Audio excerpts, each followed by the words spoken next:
तेवारे सरांना नमस्कार. मीना मॅडमना नमस्कार.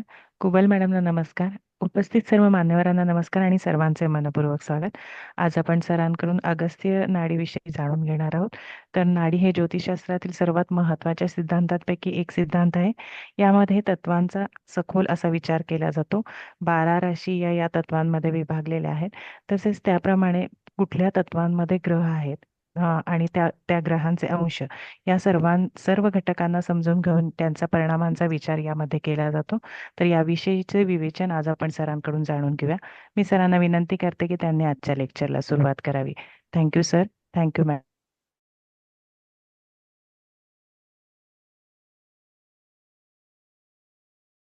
नंतर चव्हाण मॅडम आहेत, कुबल मॅडम आहेत, हळदणकर मॅडम आहेत, देशमुख सर मॅडम आवाज आहेत, खूप कमी येतोय. देशमुख मॅडम आहेत. येतो बरोबर. येतोय सर, व्यवस्थित आहे. सर बरोबर आहे आवाज.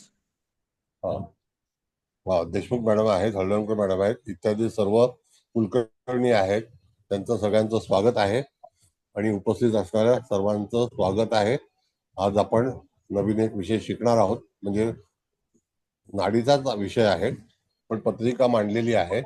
थोडीशी पत्रिका तुम्हाला मूळ पत्रिकेवरून आपल्याला कसं पाहायचं तर त्याचा विचार आपण करणार आहोत.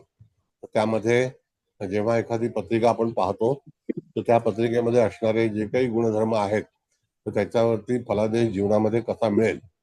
आता ह्या ज्या मॅडम आहेत त्यांची पत्रिका जी आहे, तर मॅडम पहिला तारीख लावा, मग आपण पुढे हे करूया.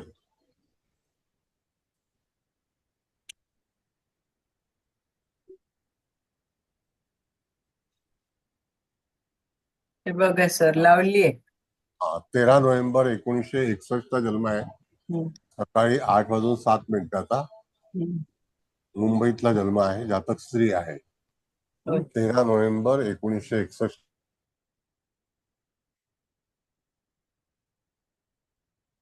आणि जातक स्त्री. सगळ्यांनी तारीख लिहून घेतली का? मी तुम्हाला पुढे अभ्यास करायला बनवली.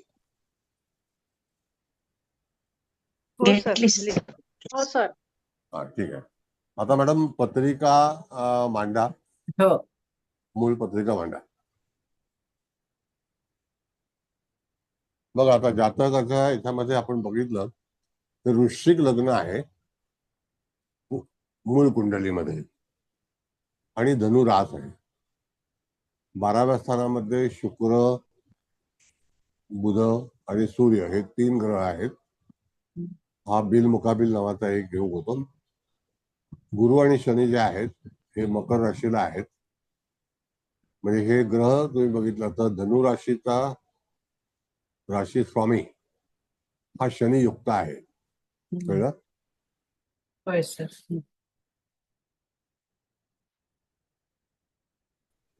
सूर्य, शुक्र आणि बुध असे 3 आणि 1 4 आणि 3 7 ग्रहांचं आपण विश्लेषण करणार आहोत. त्याच्यामध्ये आपण जर पाहिलं तर जलतत्वामध्ये ग्रह आहे, अग्नितत्वामध्ये ग्रह आहे, पृथ्वी तत्वामध्ये सुद्धा ग्रह आहे आणि वायू तत्वामध्ये सुद्धा ग्रह आहे. आता वायू तत्वामध्ये एकूण 3 ग्रह आहेत. कळलं का? आता त्या ह्याच्यामध्ये बिल मुकाबिल नावाचा जो योग होतो तर तो त्या ठिकाणी वैवाहिक आयुष्याबद्दल आपण त्याचा विचार करतो. जातकाचं वृश्चिक लग्न आहे म्हणजे जलतत्वाचं आहे. जलतत्वाला 3 भाग सांगितलेले आहेत. एक कर्क, मीन आणि वृश्चिक. त्याच्यामध्ये मंगळ हा त्याच्या स्वतःच्या राशीमध्ये आहे आणि त्या तत्वामध्ये आहे. जातक स्वतः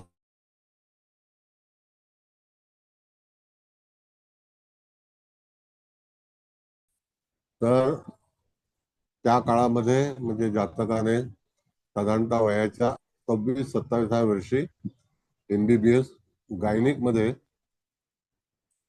MS केलं होतं. केलेलं आहे म्हणजे सरकारी नोकरीमध्ये त्या होत्या. आता सरकारी नोकरीमध्ये नाही.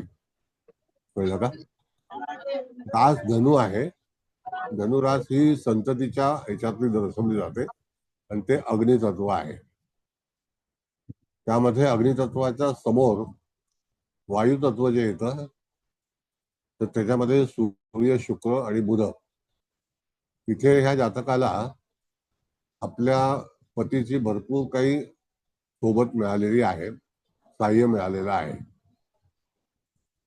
त्याच्यातून पाहिलं तर गुरु शनीची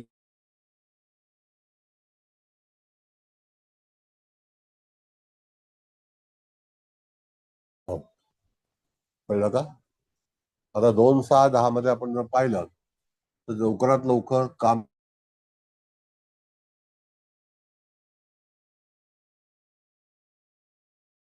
करून घ्या. मग दुसरा चार्ट लावणार आहोत. तर मॅडम उतरले का? कुंडली घेतली का तुम्ही सगळ्यांनी? हो सर, घेतली. हो सर, घेतली लिहून. ठीक आहे. मग आता मॅडम ते जी कलर कुंडली आहे हो ना, अगस्ती कुंडली लावते. ती लावा.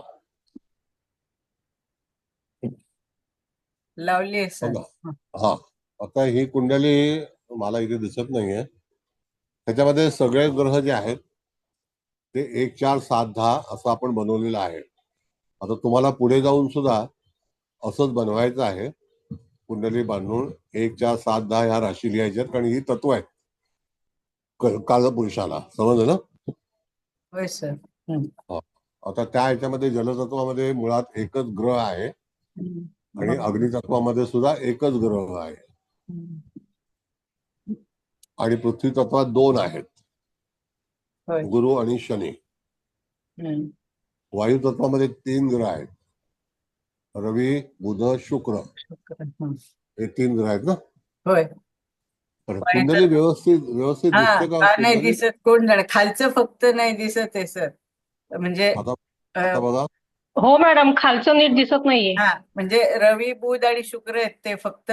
तेवढं बघा. ते मी करायचा प्रयत्न केलाय पण ते वर नाही जाते, काय माहिती का बरं. बाकी दिसते ना सगळे. हे बघा, प्रथम स्थानात चंद्र आहे, चतुर्थ स्थानात म्हणजे तन्मय, तत्वात ऐक ना, थोडं मदत करायची. घर आवर आधी ते, नाही तर उद्या तुझ्या. आणि वायू तत्वात रवी, बुध आणि शुक्र आहे. आणि ह्या आपल्या 2-6-10 म्हणजे पृथ्वी तत्वात शनी आणि गुरु आहे. बघा, समजलं का सगळ्यांना? हॅलो. होय मॅडम. हो. हो मॅडम, समजलं. हा, बरं. वर सरकत नाहीये ना, फक्त खालचंच दिसत नाही ना, रवी, बुध आणि शुक्र. हा, तो चार्ट तसा हे आहे ना, हम्म. मोठा चार्ट आहे तो. त्याच्यामुळे तुम्हाला आता पुढच्याला ते खोडायला लागेल. आता अशी ही कुंडली आहे. आता ह्याच्यामध्ये आपण जर विचार केला तर एकदम सोपं आहे, कठीण नाही. अग्नितत्वामध्ये मेषराज, धनुराज आणि सिंहराज ह्या 3 राशी येतात. त्या कोणाला मिळाल्यात? तर त्या चंद्राला मिळालेल्या आहेत. कळलं का? जलतत्वामध्ये 4 8 12 ह्या मंगळाला मिळाल्या. पृथ्वी तत्वामध्ये शनी गुरुला 2 6 10 मिळालेले आहेत आणि वायू तत्वामध्ये शुक्र, रवी आणि बुध या 3 ग्रहांना मिळालेले आहेत. आता ह्यामध्ये आपण जर पाहिलं तर जिथे वैवाहिक जीवन आहे तिथे शुक्र आहे, बरोबर आहे की नाही? होय.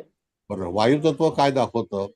तर इंटेलेक्च्युअल ज्याला आपण म्हणतो, तो एक भाग जो आहे तो त्या ठिकाणी दर्शवतो. म्हणजे या ठिकाणी वायू तत्व बलवान झालेलं आहे. कार्यक्षमता जी आहे ही अगोदरच मिळणे, त्याला 2 6 10 या राशी आहेत आणि 10 ह्या राशीमध्ये शनी स्वतः आहे, गुरु सुद्धा आहे. ही युती अतिशय योग्य युती म्हणून समजलेली आहे मकर राशीतली. त्याच्यामुळे सरकारी क्षेत्राशी कार्यरत होणे असं आपल्याला सांगायचं आहे. आणि जातक सरकारी क्षेत्रामध्येच पूर्ण आयुष्य, ज्याला आपण म्हणतो सरकारी हॉस्पिटल्स, गव्हर्नमेंट हॉस्पिटल, अनेक ठिकाणी सरकारी हॉस्पिटल आहेत, BMC आहे, महाराष्ट्र सरकारची आहेत, पण ती मुंबईमध्ये आहे. तर त्याच्यामध्ये त्यांचं जाणं येणं आणि तिथेच त्यांचं काम. आता मुळामध्ये 4 8 12चा जो भाग आहे तर मूळच्या पत्रिकेमध्ये वृश्चिकेचा मंगळ आहे आणि मंगळ हा त्या ठिकाणी सायन्स रिलेटेड आहे. म्हणजे ज्याला आपण म्हणतो विज्ञान शाखेकडे जाण्याचा मार्ग जातकाला का सापडला, कसा तयार झाला, तर त्याला कारण इथे वृश्चिकेमध्ये असणारा मंगळ. आणि डॉक्टर होणं म्हणजे साधी गोष्ट नाहीये. का तिथे रक्त पाहायला लागतं, चिरफाड करावी लागते. अख्ख्या शरीरातला जो काही हे म्हणतात, तर त्याप्रमाणे डॉक्टरचं काम असतं. आता ते डॉक्टरच जाणे की काय करावं लागतं डॉक्टरला. त्या ठिकाणी मंगळाचं जे धाडस आहे ते मंगळ वृश्चिक राशीमध्ये स्वतः असल्यामुळे. पण इथे चंद्र सुद्धा आपण बघितलं तर धनुराशीत जरी असला तरी सुद्धा तो अग्नितत्वात आहे. तर अग्नितत्व जे आहे ते आपल्याला काय सुचवतं, तर त्या ठिकाणी धाडस आणि त्या ठिकाणी जे काही हिंमत लागते, एक प्रकारचं ज्याला आपण म्हणतो की जे सीझर असतं किंवा ऑपरेशन्स असतात, या सगळ्या गोष्टी त्या ठिकाणी येतात. त्यानंतर धनुराश जी आहे मुळातच, तर ती संततीची कारक आहे. मग या व्यक्तीने गायनिकच का घ्यावं, हा एक भाग आहे. सरकारी नोकरीमध्येच जास्ती प्राधान्य का मिळालं आणि सहज अपॉइंटमेंट झाली, म्हणजे नियुक्ती झाली, त्याला कारण गुरु हा त्या तत्वामध्ये आहे. कुठल्या तर मकर आणि म्हणजे पृथ्वी तत्वामध्ये. मकर राशीमध्ये असणारे ग्रह किंवा पृथ्वी तत्वामध्ये असणारे ग्रह हे जातकाचा संबंध सरकारच्या याच्यामध्ये दर्शवले जातात. मग तिथे वृषभेमध्ये असतील, कन्येमध्ये असतील आणि मकरमध्ये असतील तरी सुद्धा. मग अशा वेळेला ते जातक जे आहे ते व्हेरी सक्सेसफुल, म्हणजे जातकाच्या जीवनामध्ये अडथळा असा काही निर्माण झालाच नाही. त्याच्यामध्ये जातकाकडे धाडस होतं, जातकाकडे प्रसंगाला तोंड देण्यासाठी सगळ्या गोष्टी उपलब्ध होत्या, कुटुंब चांगलं होतं. धनस्थानामध्ये धनुराशीचा चंद्र आहे आणि धनेश शनियुक्त आहे, राशी स्वामी शनियुक्त आहे. म्हणजे कुठल्या याच्यामध्ये आहे तर 2, 6, 10 मध्ये आहे. आता इथे दोन्ही तुम्हाला त्या ठिकाणी कनेक्ट करायचे असतात. तर इथपर्यंत तुम्हाला कळले का नाही कळले, काही प्रश्न सांगा, मग मी पुढे प्रवास करतो. बोला. समजलंय सर. नाही आणखी इत्यादी लोकांना काही प्रश्न असतील तर बघा. मंगळ परत सांगतो, मंगळ वृश्चिकेचा आहे मूळ कुंडलीमध्ये, म्हणजे तो जलतत्वामध्ये आलेला आहे. त्याच्यामध्ये जलतत्व आपण बघितलं तर 4, 8, 12.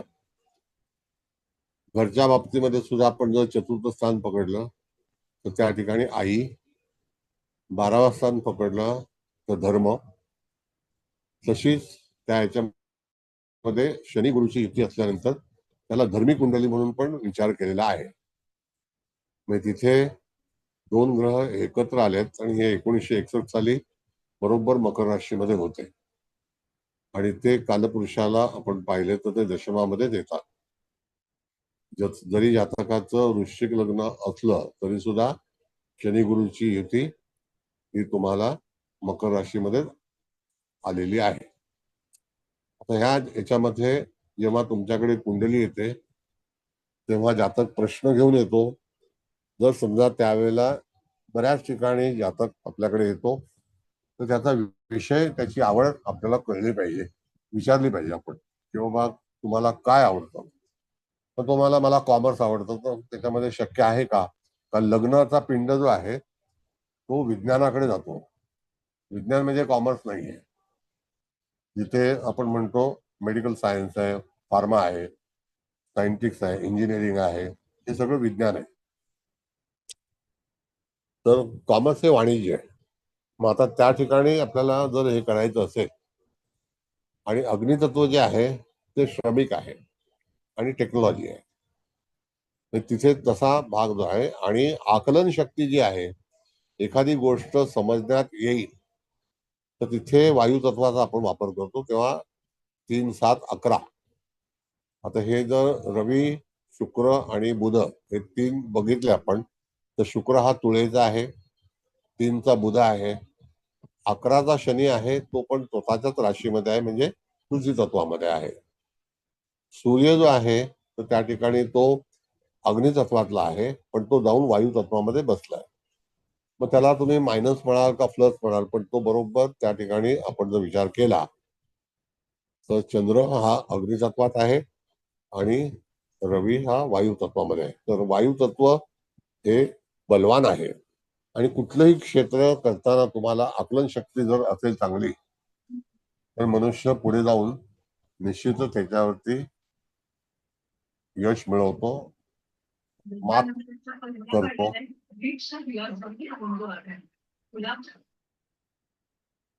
तर त्या ठिकाणी तुम्हाला जेव्हा एखादं जातक येतं तेव्हा तुम्हाला या गोष्टी बरोबर समजल्या पाहिजेत. कळलं?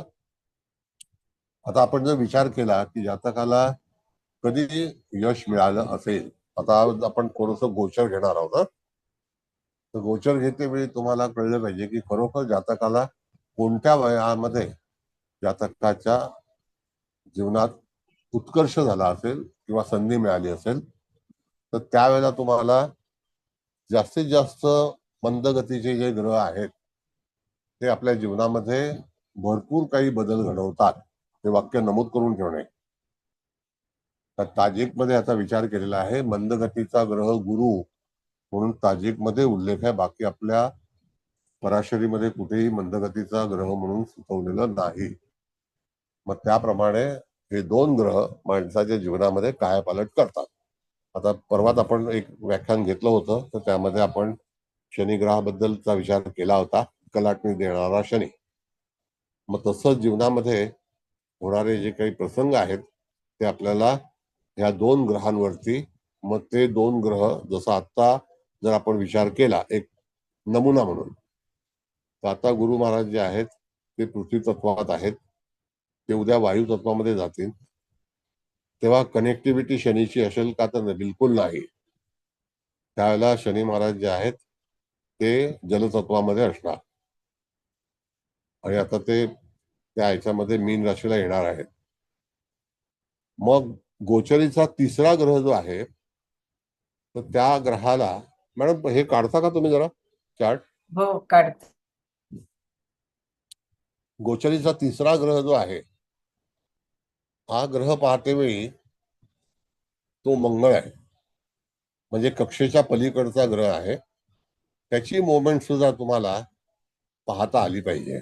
आयुष्यामध्ये बऱ्याचशा गोष्टी ज्या आहेत त्या थोड्याशा म्हणजे तिथे विलंब होणं, तिथे थांबवणं, कटकट होणं, मध्येच अडथळे येणं, अशा ह्या सगळ्या गोष्टी तुम्हाला पाहते वेळी मंगळाची गोचरीची पोझिशन ही अवश्य पाहावी. ज्याला तुमच्याकडे जातक आलाय काही प्रश्न घेऊन, तर खरोखर मंगळ आपला जरी सुस्थितीमध्ये असेल तरी सुद्धा ट्रान्झिट्समध्ये त्याची पोझिशन काय आहे. आता मंगळ जो आहे तो कर्क राशीमध्ये आत्ता आहे.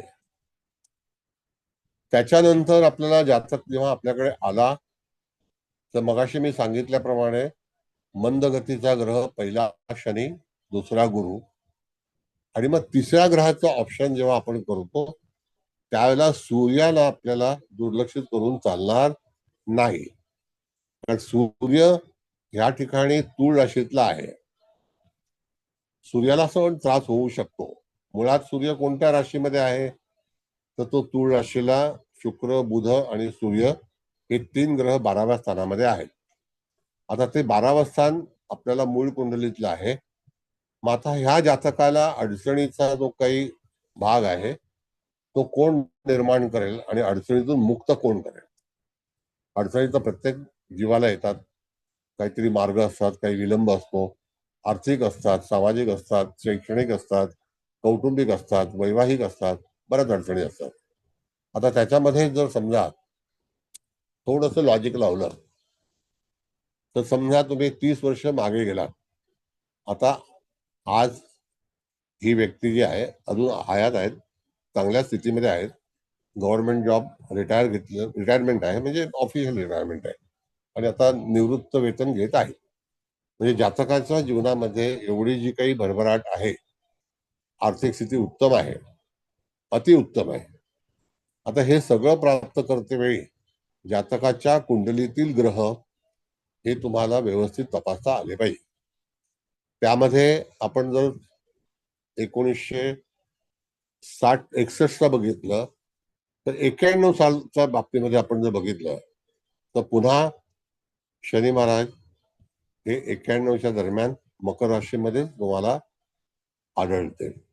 मूळचे कुठे आहेत तर मकरात आहेत का मूळ पत्रिकेमध्ये? हो सर. हो सर. होय सर. Okay fine. आता त्याच्या इन बिटवीन त्याच्या अगोदर ते कुठे होते तर धनुला होते त्याच्या अगोदर, बरोबर आहे. आता ह्या कालावधीमध्ये हा चंद्र जो आहे तो अग्नितत्वाशी संबंधित आहे आणि शनीला अग्नितत्व हे तेवढं प्राधान्य देत नाही. आता त्या तत्वामध्ये जेव्हा तुम्हाला धनुराशीमधला शनी तुम्हाला त्या काळातला कधी तो वय वर्ष 27 अंदाज. आता वय वर्ष 27 अधिक तुम्ही जर 61 केले तर किती होतात? 88. हो सर 88. हो सर. म्हणजे 1988 या दरम्यान शनी हे त्या ठिकाणी धनुराशीला होते हे निश्चित, होय सर. धनुराशीत आहे. बरोबर आहे. हो सर. आता पत्रिका ज्याला तुम्हाला अगस्त्य ऋषींची वाचायची असेल अतिशय व्यवस्थित पहा. या राशीमध्ये किंवा इत्यादी राशीमध्ये शनी ग्रह हा पुढे जाणार आहे आणि परत मागे येणार आहे, पुढे जाणार आहे परत मागे येणार आहे. आता ज्या वेळेला आपण शनिग्रहाची जेव्हा विचारधारा करतो किंवा त्याला फलित करतो तर आता 1988 साली त्या दरम्यान जातकाला बरंचसं स्ट्रगल करावं लागलं. वय काय असेल हे आपण विचार केला तर वय वर्ष 27 असेल. किती असेल? 27. हो सर. 88 साली 27 साली. हो सर. मग आता 27व्या वर्षी जेव्हा आपण एखाद्या जातकाचं भविष्य सांगणार आहोत किंवा जातक तुम्हाला त्या काळामध्ये आलेलं आहे आपल्याकडे, मी शनी का सांगतोय तुम्हाला मग गुरु पण सांगणार आहोत. तर त्या ठिकाणी शनी हा दीर्घकालीन वक्री राहणारा प्लॅनेट आहे. आगमन धनुराशीमध्ये झाल्यानंतर धनुराशीचे काही चरण भोगल्यानंतर शनी पुन्हा वक्री होईल. मग साधारणतः 3ऱ्या चरणापर्यंत जाऊन परत त्या ठिकाणी रेंगाळणार हे नक्की आहे. मग त्याची स्थिती जी आहे ती 1 अंशावरती पुन्हा येईल, पुन्हा रिस्टार्ट होईल. त्यावेळेला तिथे चंद्र भेटणार आहे का? आता चंद्रावरती आपल्याला जायचं आहे. चंद्र किती अंशाचा आहे मूळ कुंडलीमध्ये? 26. 26. मग आता त्यावेळेला त्या ठिकाणी शनी वक्री मिळणार आहे का? तर नाही. कळलं? आता त्यावेळेला मागे शनी वक्री मार्गी इन बिटवीन 24 डिग्री किंवा 21 डिग्री पर्यंत त्यांची चाल होणार. मग त्या ठिकाणी आपण जर बघितलं तर धनुराशीमध्ये मूळ नक्षत्र आणि पूर्वाषाढा नक्षत्र या 2 नक्षत्रामध्ये शनी वक्री मार्गी होणार. त्याच्यानंतर पुढे जेव्हा उत्तरामध्ये चंद्र आहे का पूर्वाषाढामध्येच आहे? पूर्वाषाढामध्ये आहे सर. मग त्यावेळेला शनीचा अप्रोच जेव्हा चंद्राकडे जाईल त्या पर्टिक्युलर डिग्रीकडे त्यावेळेला शनी मार्गीच असणार. तुम्ही 1988 सालची पत्रिका काढून बघा. याच पत्रिकेवरती गोचर लावायचं असेल तुम्हाला तर जेव्हा जातकाच्या जीवनामध्ये कलाटणी येणार आहे, मग ती अगस्ती नाडी असो आपलं पारंपरिक असो, त्या दरम्यान जेव्हा तुम्हाला फलित सांगायचं असेल तर आपण इथे तत्वाच्या अनुसरून जात आहोत आणि जातक त्यावेळेला मॅच्युअर्ड झालेला आहे. वय वर्ष 28 म्हणजे मॅच्युअर्ड आहे, बरोबर. त्याच्या अगोदर आपण गेलो तर त्याच्या अगोदर सिंहरास येते, नाही का? फक्त चंद्रालाच जेव्हा योग होते तर त्या दरम्यान जेव्हा आपण त्या जातकाच्या ह्याच्यामध्ये जाऊ तर मकरेपासून सिंहरास किती आहे तर मकरेपासून सिंहरास ही 8वी आहे. बघा, हो 28 आहे. बरोबर आहे ना? 28. मग आता 8 × 16 आणि 4 वयाच्या 20व्या वर्षी यदा कदाचित शनी महाराज धनुराशी मेष राशीमध्ये सिंह राशीमध्ये असतील. तो काळ कोणता असेल? 78, 77, 78 नक्की? 78-79. हा, 78-79 साली जातकाचं वय काय असेल? त्या दरम्यान जातकाला संधी मिळालेली आहे. कशात? 17-18 वय. हा. तेव्हा जातकाच्या विचारांमध्ये, बरोबर आहे मॅडम, असं जरा गणित व्यवस्थित हे पाहिजे. त्या दरम्यान आपण चंद्राकडच्या बाबतीमध्ये फलादेश शिकत आहोत. तर सिंह राशीमध्ये जेव्हा शनी महाराज प्रवेश केला आणि जातकाला विज्ञान सुचलं, आणि आता तुम्ही सांगा की विज्ञानाची शाखा निवड करते वेळी जातकाचं ते वय योग्य होतं का? 17-18, 16-17. हो बरोबर आहे. 17-18 म्हणजे साधारण FYचं वर्ष, म्हणजे मेडिकलची म्हणजे ऍडमिशन. फर्स्ट इयर किंवा सेकंड इयर. हा, मेडिकलची बरोबर ना? ऍडमिशन. येस. म्हणजे तुम्हाला जेव्हा वर्णन कसं तऱ्हेने जातकाचा ग्रोथ झालेला आहे मॅडम, तो आपल्याला विचार करायचा आहे. मग त्या दरम्यान जी तत्व आहेत ती कशा रीतीने लागू पडतील. आता आपण फक्त चंद्राची भूमिका घेत आहोत, कारण चंद्र हा एकटाच ग्रह अग्नितत्वामध्ये उपस्थित आहे. मग अशा वेळेला तुम्हाला फलित सांगते वेळी जातकाच्या जीवनामध्ये घडणाऱ्या गोष्टी ह्या कशा असतील, कशामुळे होतील, त्यावेळेला स्थिती ग्रहाची कशी असेल, तर तिथे जेव्हा तुम्ही ग्रहाला विचार कराल तर तुम्हाला 78 साली आपण जर पाहिलं तर 80 साली 79 साली शनी गुरुची युती ही सिंह राशीमध्ये 80 सालाच्या जवळपास होते, फेब्रुवारी महिन्यामध्ये. त्या दरम्यान गुरु सुद्धा एकत्रित होता. Got it? बघा तुम्ही, कर्केला गुरु आल्यानंतर 1979 ला 80 ला तो सिंहेत गेलाय. हो बरोबर आहे सर. हो सर. 79 होता. गणित करते वेळी तुम्हाला हा सारांश घेणं गरजेचं आहे. म्हणजे तिथे जातकाला संधी मिळण्याची जी काही व्यवस्था आहे किंवा अपेक्षा आहे ती ठरवताना तुम्हाला हे 2 मंद गतीचे ग्रह यांची पोझिशन ही त्या तत्वामध्ये केव्हा एकत्रित येणार आहे. मी थोडस स्लो घेतोय, कारण का फार महत्वाचा तिथे विषय आहे म्हणून. काय वाटतं तुम्हाला? 80च्या दरम्यानचा भाग बघितला आपण तर ते कठीण वाटते का काही? सर, हा बोला. म्हणजे आता हा मंदगतीचे ग्रह जेव्हा अग्नितत्वात येतील तेव्हा त्याच्या ह्याला करिअरला किंवा कलाटणीला संधी मिळेल असं म्हणायचंय ना?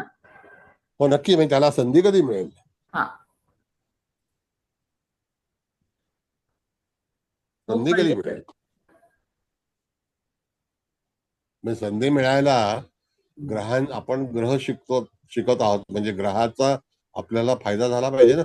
एक आगमन असलेला ग्रह, निर्गमन असलेला ग्रह. आता मी तुम्हाला मकरेतला शनी पण सुचवला, त्याला वय काय होतं, आणि त्याच्या अगोदर आपण धनुमध्ये गेलो, कारण तिथे चंद्र उपलब्ध आहे. मग आता त्याच्याही अलीकडे आपण जर गेलो समजा, तर त्या ठिकाणी हे बाळ 10 वर्षाचं तेव्हा काही विचार करू शकतो का? 1970-71 ला नाही नाही करू शकत. नाही करू शकत. म्हणजे प्रगती तुम्हाला शोधायची असेल तर हे जे नियम आहेत, हे नियम तुम्हाला कायमस्वरूपी लक्षात ठेवून वापरता आले पाहिजे. म्हणून वयाला फार महत्व आहे. 9व्या वर्षी जातक हा कितवी मध्ये असेल? 6वी मध्ये असेल? 5वी मध्ये असेल? पाचवी नाही का? सहावीत. पाचवीला. पण तेव्हा काय आपल्याला ह्या सगळ्या गोष्टीचा विचार करता येत नाही. जातकाची आवड ही साधारणतः वय वाढत जातं त्याप्रमाणे त्याला ग्रहस्थिती मिळते आणि मग त्याच्या आशा पल्लवित होतात आणि नंतर तो त्या ठिकाणी त्या विषयाचा विचार करायला सुरुवात करतो. मग आता इथे विचार करायला सुरुवात करताना तो वृश्चिकेतला मंगळ हा सर्जन आहे. म्हणजे मंगळाला हे धाडस आहे. कळलं? मग तो असं समजू नका की तो तिथे 4-8-12 मध्ये चतुर्थामध्ये निचेचा झालेला आहे वगैरे वगैरे. पण तरी सुद्धा एका व्यक्तीच्या जीवनामध्ये या सर्व गोष्टी मिळालेल्या आहेत. त्या कशामुळे मिळाल्यात? त्याला कारण काय? आता लक्षात आलं तुम्हाला? आपण साल कसं काढलं हे लक्षात आलं? हो सर. कळलं काय? सर नाही, त्या सप्टेंबर ठिकाणी 79 ला गुरुनी सिंहेत प्रवेश केला सर. हा, आणि बरोबर. शनी महाराज तिथेच होते आणि अर्थातच Yes. सप्टेंबर महिना म्हणजे पुन्हा रवी सुद्धा तिथेच आला, राशी स्वामी तिथेच आला, म्हणजे साधारण तो काळ त्यांना थोडक्यात फलदायी ठरला असं म्हणू शकतो आपण. हा, पिकअप कधी मिळतो माणसाला? हो बरोबर. त्या दरम्यान ना.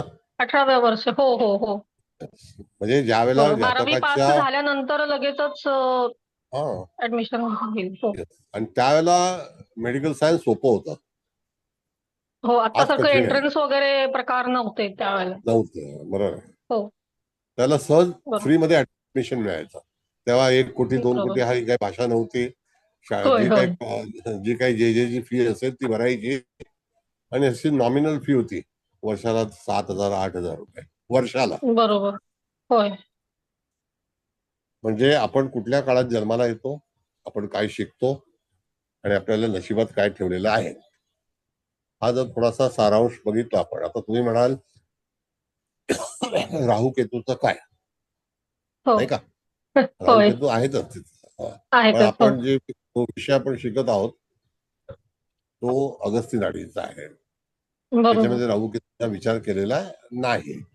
पण हो इथे कारण शनी आणि त्यावेळेला सिंहेमध्येच राहू पण होता. हो बरोबर. हो राहू आणि शनी यांची युती बऱ्याच वेळेला पाहायला मिळते तुम्हाला सिंह राशीमध्ये.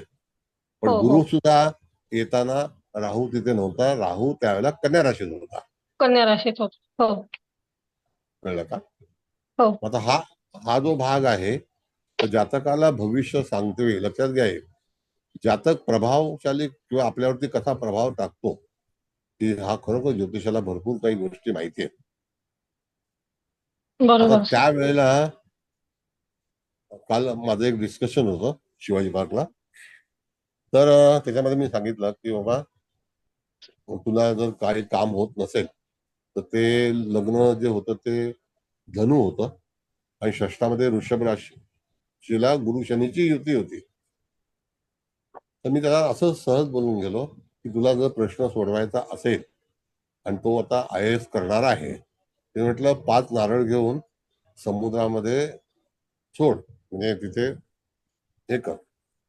आणि नेमकं तेच वाक्य फलदायी ठरलं. आणि नंतर मी बघितलं तर अरे ह्याच गोष्टी सुचवलेल्या आहेत की आपल्याला काय करायला पाहिजे. 5 नारळाचं विसर्जन केलं. ते पण त्याला स्पॉट सांगितला की रेडिओ क्लबच्या कॉर्नरला जाऊन तिथे द एंड ऑफ बॉम्बे तिथे नेऊन समुद्रामध्ये विसर्जन कर. तुला चांगल्या परीक्षेमध्ये यश मिळेल. आता ह्या काही गोष्टी सुचताना तुमच्याकडे एक तर अभ्यास पाहिजे. तसंच या व्यक्तीला जेव्हा तुम्ही भविष्य सांगणार तर त्याला ते पटेल. तुमच्या ह्या काळामध्ये अशा गोष्टी घडल्या होत्या का? तर त्याला जास्ती विश्वास वाढत जातो. तर ही एक ज्योतिष सांगण्याची कला आहे. ते तोरण जसं बांधतो तसं बांधून सोडायचं का ते म्हणतात ते? हा येस. हा एकत्र 5 नारळ जे आहेत हो हो एकत्र ओके तर ते तिथे विसर्जन करायचं. म्हणजे अच्छा समुद्राला पण काय काय हवं असतं हे अजून आपल्याला बरोबर माहिती नाहीये. बरोबर आहे सर. आता काही वेळेला समुद्र असतो, काही वेळेला पूर्वीच्या काळामध्ये मग नदी होती. नद्या पण होत्या आहेत. हो हो मग ते सगळं पाणी समुद्रातच जाणार आहे. आपण बरोबर. मुंबईवासी आहोत, आपल्याला समुद्र मिळालाय. हो, खाडी समुद्र खाडीत पण चालू हो शकेल ना सर? हो, हो, पण ती शेवटी तोहरे काल समुद्रालाच मिले मिळणार आहे जाऊन. नदी हो. के जल में, नदी मिले कौन से जल में, सागर में. हो, वही जाने. हो, असं आहे बरोबर. ते. मग तशा वेळेला ह्या व्यक्तीचा आपण जर सारांश काढला तर कोणत्या कोणत्या वर्षी जेव्हा ग्रहाची स्टेप्स असते, त्याला आपण पायरी म्हणू, तर ती पायरी होत असताना आपण अग्नितत्वाचा विचार का केला? कारण चंद्र हा धनुराशीला आहे, त्याची राज धनु आहे, त्याचं अंतर्मन धनु आहे, त्याचं अंतर्मन अग्नी आहे, बरोबर. अग्नितत्व आहे. मग कठीण वाटतं का तुम्हाला? नाही सर, तुम्ही एवढं सोपं करून सांगताय सर, कशाला कठीण वाटेल? समजतंय सर, समजते व्यवस्थित सर. समजतं. नमस्ते नमस्ते. हा, मग आता इत्यादी लोकांचं काय म्हणणं आहे? काय वाटतं तुम्हाला? पण सर चंद्रासारखा कोमल ग्रह अग्नितत्वामध्ये किती काळ टिकाव धरू शकेल, म्हणजे किती तो टिकाव धरू शकेल का तिथे, असं नाही का वाटत सर? मॅडम, हा सर. अग्नितत्वामध्ये सिंहरास ही राजाची रास आहे. हो. जे लोक सिंहराशीचे असतील हा. त्यांची राहणीमान विचारा. हो, बरोबर आहे. त्यांचं मन कुठे जातं? नाही, ते चांगले असतात एकदम, करारी बरोबर आहे. बाणा आणि एकदम व्यक्तिमत्व रुबाबदार. चांगलं असतं सर. चांगलं असतं. धनुराशीमधला चंद्र असेल तर दुसऱ्याचं भाग्य घडवणारा असतो. अच्छा, ओके ओके. मला नाही, सांगा, मला वाटलं की गायनिक इतका तो चंद्रासारखा कोमल ग्रह अग्नितत्वामध्ये नाही, त्याला ते कोमल आहे, हा. पण ही चंद्राला हे करावंच लागणार. मग तो जर धनुराशीमध्ये आहे तर तो एज्युकेशन करेल, तो शिक्षक होईल, ओके. हो सर. तो शेती पिकवेल. कारण काय माहितीये का की त्या राशीमध्ये काय दडलंय, आता मी तो विचार घेणार आहे एक विषय, की त्या राशीमध्ये काय दडलंय, तो उत्पादन आहे. गायनिक म्हणजे काय मॅडम? तुम्ही हा? माता आहेत, हा सर. तुम्ही माता आहात. हो सर. गायनिक म्हणजे काय काय? काय काय विचारलं सर? नवनिर्मिती सर, नवनिर्मिती. अच्छा अच्छा. हो, मला ऐकायला नीट आलं नाही. नाही, म्हटलं तुम्ही आई आहात, हो सर. तर म्हणजे धनु म्हणजे काय?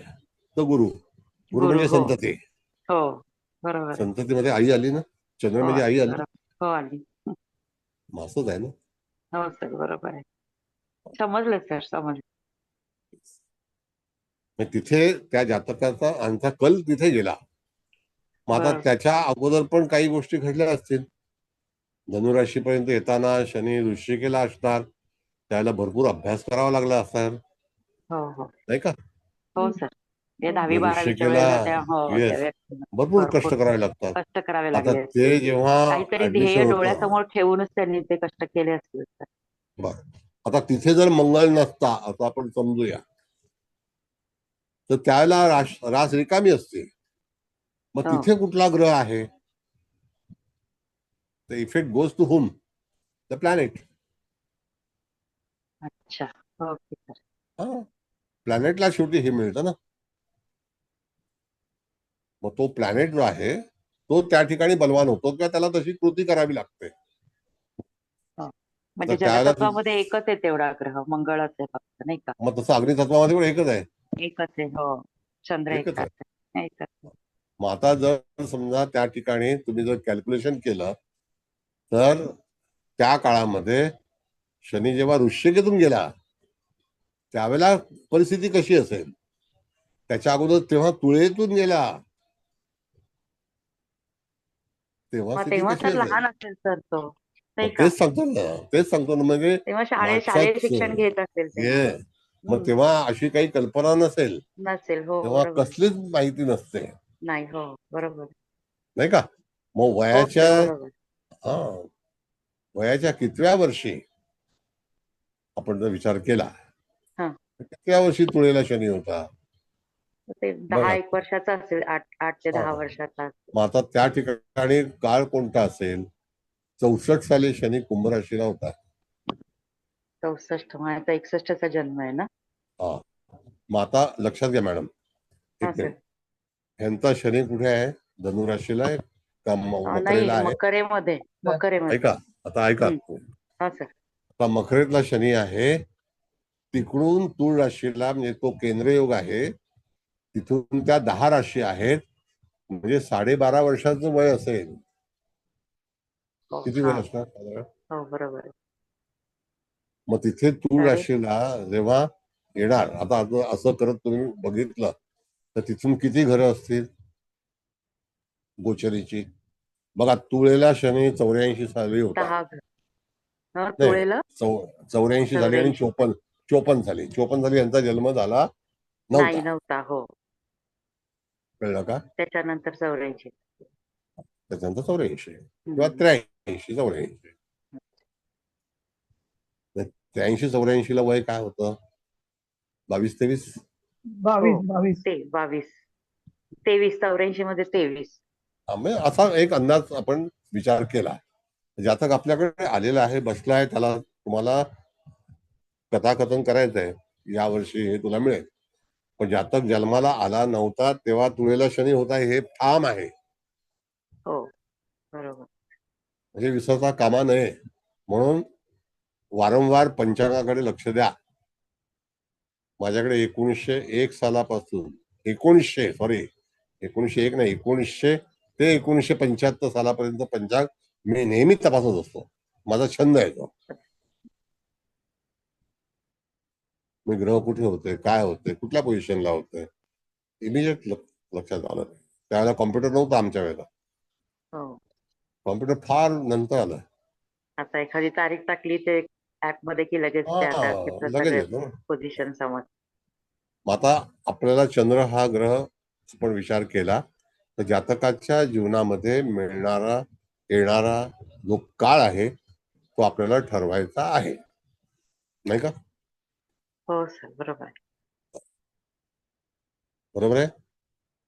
हो सर. मग आता चंद्र अग्नितत्वातला आहे. अग्नितत्वातलं गोचर हे त्या ठिकाणी तुम्हाला वापरता आलं पाहिजे. आणि जातकाचं वयोमान हे फार महत्वाचं आहे. ते जर आपण चुकलो तर पुढचा फलादेश आपण जातकाला सांगतो, तो फलादेश त्याला पटत नाही किंवा मागचा फलादेश सांगतो तो तर ऐसा हुआ ही नाही. कळलं? नाही असं काही झालं हो नाही. नाही असं काही झालं नाही. आता आणखी तुम्हाला सांगतो. वायू तत्वाचा रवी आहे, शुक्र सुद्धा आहे, बुध सुद्धा आहे, हो नाही का? आता त्यामध्ये हो सर. जातकाच्या पतीचं वर्णन करायचं आहे तर तो मंगळ वृश्चिकेच आहे. आणि ह्याच्यामध्ये असा नियम सांगितलेला आहे या पद्धतीमध्ये आपल्या, तर त्या ठिकाणी मंगळाला पती म्हणून सुचवलेलं. अच्छा. मंगळ हा पतीचा कारक म्हणून सांगितलेला आहे अगस्ती नाडीमध्ये. मग आता मंगळ कुठे आहे? 4-8-12 मध्ये आहे. हो 4-12 यांचे जलतत्वात. मिस्टर सुद्धा सरकारी नोकरीतच आहेत. होते म्हणजे आहेत ना, आता होते. म्हणजे असं सांगू शकतो आपण. हो नक्की. त्यांचा जन्म मला वाटतं एकूण 56 सालचा आहे. 1956. हो 56 ऑक्टोबरचा आहे मला. मग असं का होतं? आता त्यामध्ये आपण जर पाहिलं तर तूळ रास ही वैवाहिक जीवनाची रास आहे. तिथे शुक्र आहे, हो व्यायामात. हो बरोबर आहे की नाही? हो सर. नाही 12 बरोबर. वाजताना तो पार्ट वेगळा, पण आपल्या या नाडीमध्ये हो सप्तम तूळ आणि वायू स्थानामध्ये तत्वामध्ये. हो वायू शुक्र आहे हा. आणि तो स्थानबली आहे. हो मग स्त्रीचा किंवा पुरुषाचा विचार करताना ह्याच्या बाबतीमध्ये पुरुषाचा विचार करायचा आहे. तो 4-8-12 मध्ये म्हणजे मंगळ आहे मूळचा, हो आहे. हो आणि शुक्र जो आहे तो सप्तम स्थानामध्ये आहे हो तुळेचा. हो तुळेच. मग वैवाहिक जीवन कसं असेल? छानच असेल सर. चांगलं असेल एकदम. ते सांगतोय शासनाच्या याच्यामध्ये अधिकार असणारी व्यक्ती. दोघेही शासकीय आहे आणि निवृत्त आहे. आता दोघे निवृत्त आहेत. Okay sir. Thank you sir. छान समजलं. त्यांचं जन्म म्हणजे लग्न मकर आहे आणि दशमामध्ये शनी आहे आणि शुक्र आहे. ओरिजिनल पत्रिकेत मकर लग्न आणि लग्नेश दशमात उच्चीचा शुक्रयुक्त आणि बुध भाग्यात म्हणजे कन्या. मग आता अशा वेळेला त्या ठिकाणी जातकाला मिळणारं यश हे ह्या नाडीमध्ये तुम्हाला कुठपर्यंत समजलं. मग आपण आता पुढच्या ग्रहाकडे जाऊया. समजलं सर, छान समजलंय, अगदी व्यवस्थित. चव्हाण मॅडम, तुमचं काय मत आहे? हो सर, समजलं सर. एकाच तत्वामधलं गोचर बघायचं. हा, एका तत्वातला गोचर बघायलाच पाहिजे आपल्याला. त्या ठिकाणी तत्व विसर म्हणजे आपल्या ही जी पद्धती आहे ही तत्वावरच अवलंबून आहे. बरं, आपण रेग्युलर कुंडली जेव्हा पाहतो त्यावेळेला स्टेप बाय स्टेप ह्या राशीतून त्या राशीत, त्या राशीतून त्या राशीत, आता जलतत्वामध्ये म्हणजे आता आपण तत्वांचा विचार करायला लागलो. पण आपण आता एवढे दिवस काय करतो, मीन राशीत शनी जाणार नाही का,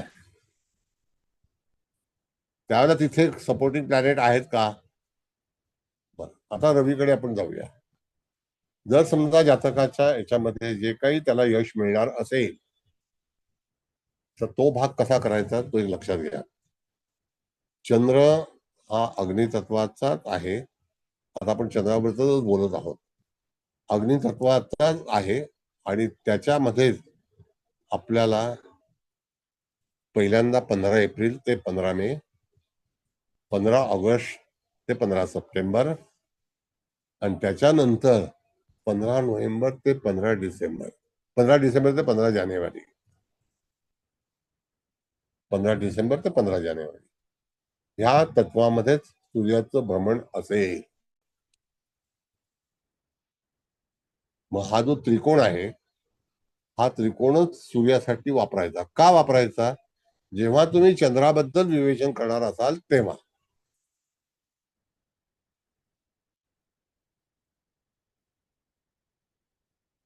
म्हणजे जलतत्वात येईल ना तेव्हा, नाही नाही वृश्चिकेला येईल. 15 नोव्हेंबर ते 15 डिसेंबर नाही, म्हणाला. 15 डिसेंबर ते 15 जानेवारी, 15 डिसेंबर ते 15 जानेवारी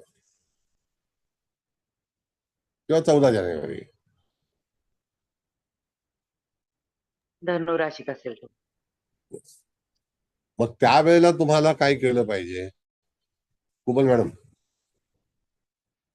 बोला ना, बोला सर. तुम्ही सांगितलं की चंद्र हा 26 अंशावरती आहे होय, का त्याच्या अगोदर आहे? नाही 26 आहे ना सर, 26 अंश. 26-40 अंश बदलतो म्हणून. हा, नाही मग 26 अंश 1 कला आणि 48 विकला, पूर्वाषाढा मग 4. ठीक आहे, म्हणजे तोच कर्क नवमाशामध्ये आहे, वृश्चिक नवमाशामध्ये आहे. वृश्चिक हा. कळलं? मग आता अशा वेळेला तोपर्यंत तुम्हाला प्रत्येक वृश्चिक नवमाशामध्ये रवी हा दरिद्रांशामध्ये फक्त सिंह राशीला असेल.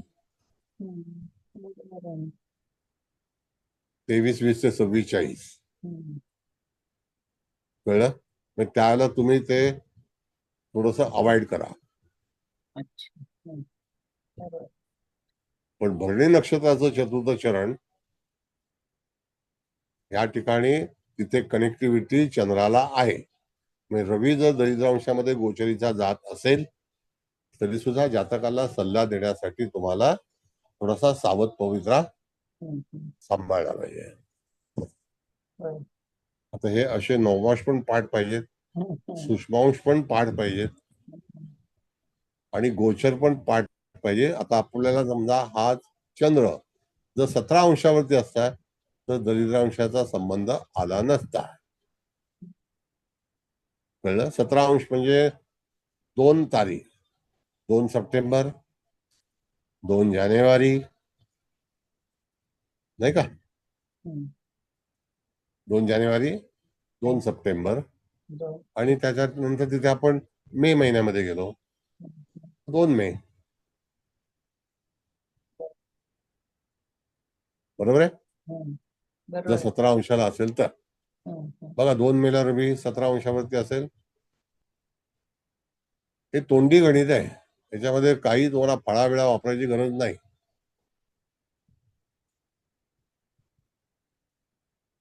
म्हणजे तुम्हाला जेव्हा ग्रहाच्या बाबतीमधली नोंद, तो कालावधी जेव्हा ठरवायचा असेल त्यावेळेला तुम्हाला तंत्र हेच वापरलं पाहिजे आणि या तंत्राच्याच आधारावरती पुढे जाऊन तुम्ही फलादेश करायला हवा हो सर. असं शास्त्र सांगतं, मी नाही सांगत.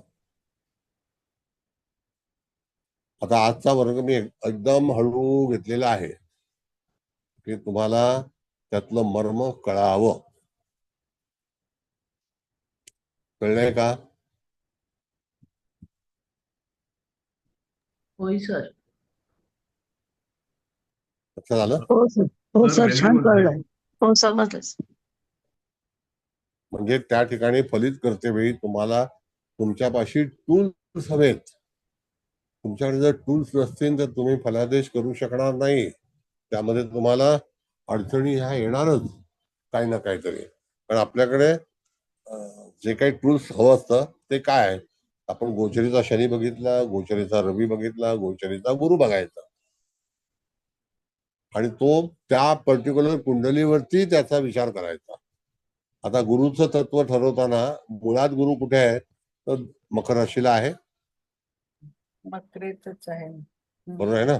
मग लगेच तिचं तुम्हाला ऋषभेकडे गेलं पाहिजे, हो 2-6-10 बरोबर. बरोबर आहे? त्याच्यानंतर कन्येकडे गेलं पाहिजे. मग ऋषभेकडे जेव्हा गुरु जाईल त्यावेळेला जातक 5 वर्षाचं असेल. येस 5. कन्येकडे जाईल त्यावेळेला जातक 10 वर्षाचं असेल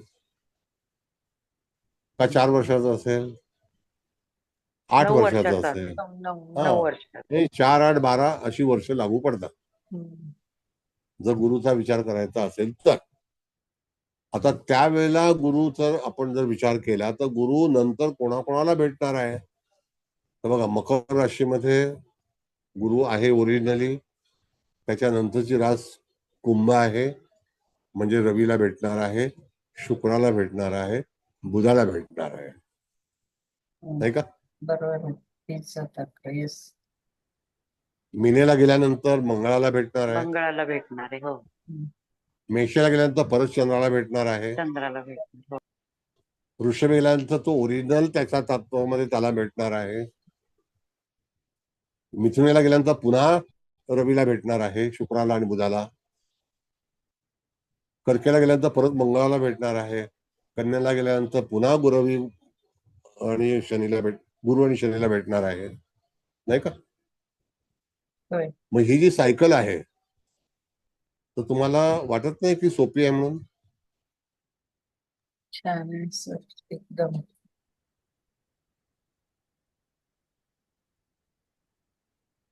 म्हणून सायकल शिकायला मी तुम्हाला एक उदाहरण सांगतो. सायकल आणि स्विमिंग या 2 गोष्टी अशा आहेत की एकदा मनुष्य शिकला ना की तो 90 वर्षाचा झाला तरी सुद्धा सायकलवरून पडत नाही. आणि स्विमिंग सुद्धा असंच आहे. 4थ्या वर्षी शिकला तर 80व्या वर्षी पण तो पोहेल. मग तसं हे पण स्विमिंगच आहे एक प्रकारचं. काय वाटतं? सायकल आहे नाही? खूप छान समजलंय.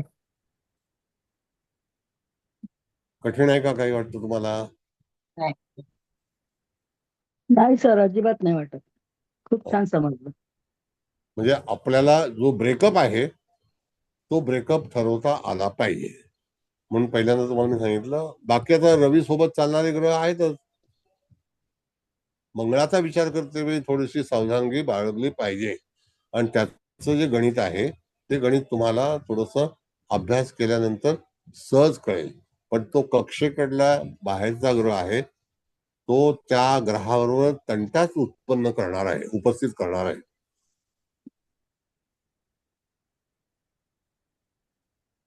कळलं? हो सर, खूप तिथे सुरेख. तर रवीच्या त्रिकोणात गुरु आला तरी खूप चांगलं करेल ना हो, 7-11 मध्ये. मी काल म्हणजे मला सांगायला पण थोडस हसायला येतं. शनी मंगळाचा समसप्तक घेऊ हा मॅडम.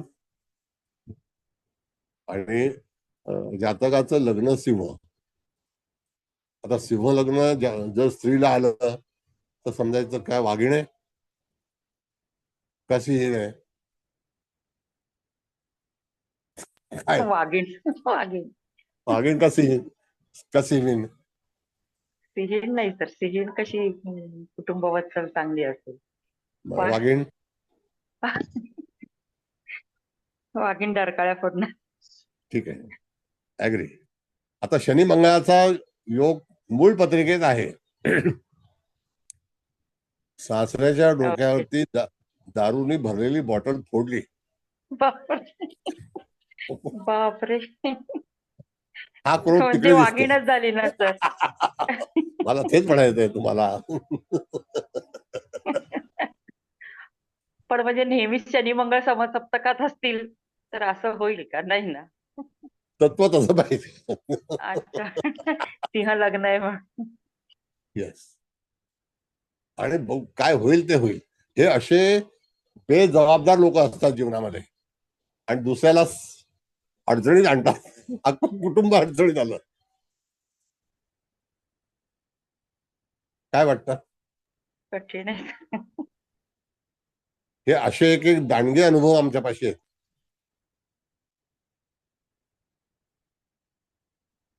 त्याला जीवन ऐसे नाव. खरंय खरंय सर. म्हणजे तिचा संताप, तिचा क्रोध एवढा एवढा एवढा वाढला. काहीतरी कारण घडलं असेल ना सर, पण उगीच नाही करणार ती तसं. पण मी काय म्हंटल मॅडम, कारण आहे नो डाऊट, हा, पण हो मग. अशा त्या कुंडलीमध्ये समोर पण अशी लोक भेटतात ना माणसाला. हो हो, मग त्याच्यामुळेच झालं असेल ना हे. अति झालं हे कबूल आहे, पण कुठेतरी काहीतरी मुळात घडलं असेल ना. घडलेलं आहे, पण हे प्रसंग कोण घडवतो आपल्यासोबत? हो, ग्रहच घडवतात, बरोबर आहे.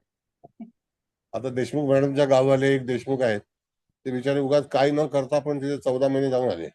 काय करणार? हो सर, बरोबर आहे. इलाज नाही. तुमच्याच गावचे आहेत, त्यांच्या पण हो, कुंडलीमध्ये असंच आहे. बिना मतलबच. ते तर आहेच. म्हणजे ग्रह तुम्हाला फिरवतात. वाचता आले पाहिजे, फिरवतात. बरोबर. म्हणजे जातकाच्या जीवनामध्ये होणाऱ्या घडामोडी ह्या तुम्हाला अभ्यासल्या पाहिजे. राय सर, नाही का? अगदी बरोबर आहे. पण आता सिंह लग्न नाही विसरू शकत कधीच. आर या पार. सर अगदी बरोबर आहे. माझ्या माहितीत आहे सिंह लग्नाच्या. हा, काय फिमेलच आहे सर. जरा अनुभव सांगा काय. सर कोणाचाच कंट्रोल म्हणजे हे करून देत नाही त्या. त्यांचाच पूर्ण अधिकार असतो आणि मी म्हणेल तीच पूर्वदशा असं त्यांचं राहतं. नवरा तर पूर्णपणे कंट्रोलमध्येच असतो. त्यांच्या पुढे जाऊ शकतच नाही. आणि दुसरं पण कोणी अधिकार या ह्याच्याने त्यांच्याकडे आलं तर त्यांना ते चालतच नाही. म्हणजे सुनेला सुद्धा बाजूलाच ठेवतात. सर माझ्या सासूबाईंचं सिंह लग्न आहे सर. हा. कठीण तर आहे हो माझ्या तुमचं. सुनबाईची सी आहे. मग तुम्ही त्यामुळे कशा मी एकदम आता हेच रिटायरमेंटच घेतलीये. तुम्ही चौथं कन्या आता आहात. वानसाश्रम. लक्ष देत नाही मी. म्हणजे शेवटी दुर्लक्ष करावं लागतं ना. बघा ऐका मॅडम, लक्ष देत नाही म्हणजे तुम्ही दुर्लक्ष करताय, नाही का? काय करणार? वाद घालण्यापेक्षा शांत राहिलं बरं ना. मौन व्रत बरं आहे सध्या. अहो पण काय माहितीये का, तुम्ही कन्येच्या आहात म्हणून समजूतदार आहात. कर्क राशीचे मी. नाही नाही, कन्या लग्न आहे ना, हो, म्हणून समजूतदार आहात. म्हणून कॉम्प्रोमाइज आहे. बुध हा नेहमी कॉम्प्रोमाइज नेचरचा आहे. काय करायचं? कॉम्प्रोमाइज करायलाच लागतं. मला तेच घरात वाद म्हणायचंय. आवडत नाहीत. अहो हेच कॉम्प्रोमाइज आहे. हे आता कॉम्प्रोमाइज पोरांनी लव्ह नेचर मॅरेज केल्यानंतर काय करणार आपण? हे कॉम्प्रोमाइज आम्हाला 74 साली शिकवलं होतं. कळलं? ह्या सगळ्या घडामोडी जेव्हा घडतात तर त्या ग्रहस्थिती ही आपली चर्चा आहे मुख्य. आता तुमचे प्रश्न विचारा. व्यवस्थित शांतपणे तुम्ही ऐकून सर, घेतल्याबद्दल धन्यवाद. सर मी सांगू, बोला. माझ्या घरी 4 सिंह लग्न, जाऊ, हस्बंड, सून आणि ससरा. तुम्ही विचार करा, त्या 4 सिंहामध्ये मी राहते. मग कसं राहता तुमचं लग्न तुम्ही? आणि रास सांगा ना. वृषभ लग्न आहे ना. त्यामुळे ते एकदम डेलिकेट आहे. जे मिळेल त्याच्यात समाधान. हा सर. हो. जे मिळेल त्याच्यामध्ये सुरती गाठिया असो नाही तर भावनगरी असो, जे सर मिळाल ते मिळाल. कॉम्प्रोमाइज बस. मग ह्या राशींचे गुणधर्म तुम्हाला लागू होतात, लागू पडतात. मनुष्य असंच वागत. हा सर. कळलं का? पण सर बाटली एवढं आहे, पण एवढं आहे की 4 सिंह वृषभवर चढून येत नाही. तो मिठास आहे ना मॅडम, हा. ते मिठास आहे. पण सर चौघी खतरनाक आहे सर.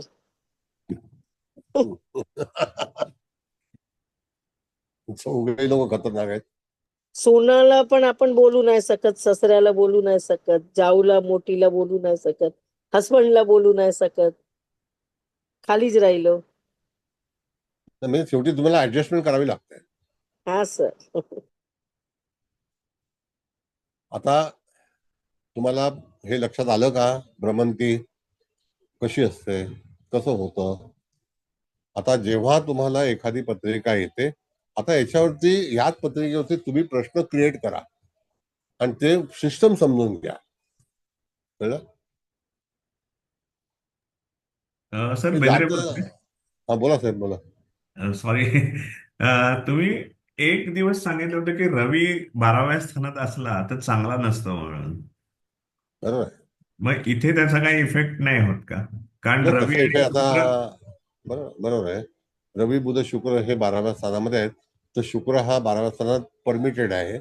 त्याच्यासोबत बुध असेल तर एकमेकाचा त्या ठिकाणी समझोता आहे. हम्म. तर रवी 12वा नसावा. आता नसावा ना. त्याच्यामुळे नसावा. आता त्याच्यामुळे काय झालं की या सतत फिरतीवरती कॉल आला की जा, मॅडम. कॉल आला की जा. हा, हा हा. मग इमर्जन्सी आहे ना, ती बरोबर आहे. इमर्जन्सी आहे.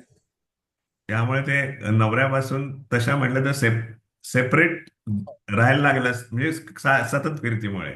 हा फिरती म्हणजे काही ना काहीतरी इमर्जन्सी निघते. कुठे अपघात होतो, कुठे काय असतं. पण अदरवाईज त्यांचं मॅरेज इज व्हेरी सक्सेसफुल ना. आहे चांगलं आहे. मग त्या तर मॅरेज हा बोला. 12व्या रवीचं काही तसं 12व्या स्थानातल्या रवीचं तसं काही त्यांना काही झालं नाही. नाही, आता बघा सरकारी क्षेत्रामध्ये काम करणारी व्यक्ती त्यांच्या जीवनात आली, त्यांचा पण रवी शनी जे उच्चीचा आहे. मी हम्म. सांगितलं लग्न मकर लग्न आहे हम्म. आणि दशमामध्ये शनी लग्नेश दशमामध्ये आहे. दशमात आहे. लग्नेश अच्छा. दशमात उच्चीच आहे शुक्र आणि त्याचा आहे. आणि दुसरं त्यांचा चंद्र जो आहे तो मूळ नक्षत्रातला आहे आणि अच्छा. तो त्या ठिकाणी मकर लग्नाला 12वा आहे. आणि यांचा हम्म. पण धनुचाच चंद्र आहे, पण तो एक नक्षत्राचा याच्यामध्ये 32 गुण का 34 गुण येतात. अच्छा. बरं बरं. आणि सर मला दुसरं विचारायचं आहे, ते नारळाचं मला काही कळलं नाही. ते नारळ तुम्ही आता सांगत होता नाही ना, ते दान कसं असतं की ते काही वेळेला कशासाठी म्हणजे?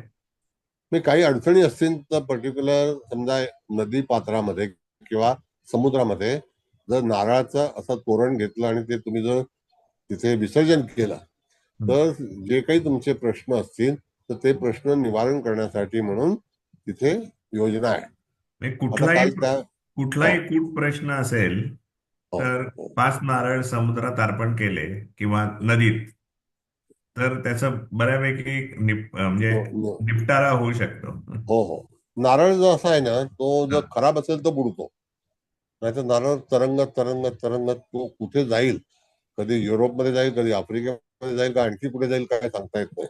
म्हणजे आपला जो प्रॉब्लेम आहे ते त्या नारळावरती आपण ढकलतो का म्हणजे असा नाही नियम आहेत लॉजिक ते काय आहे म्हणजे त्याच्यामागे?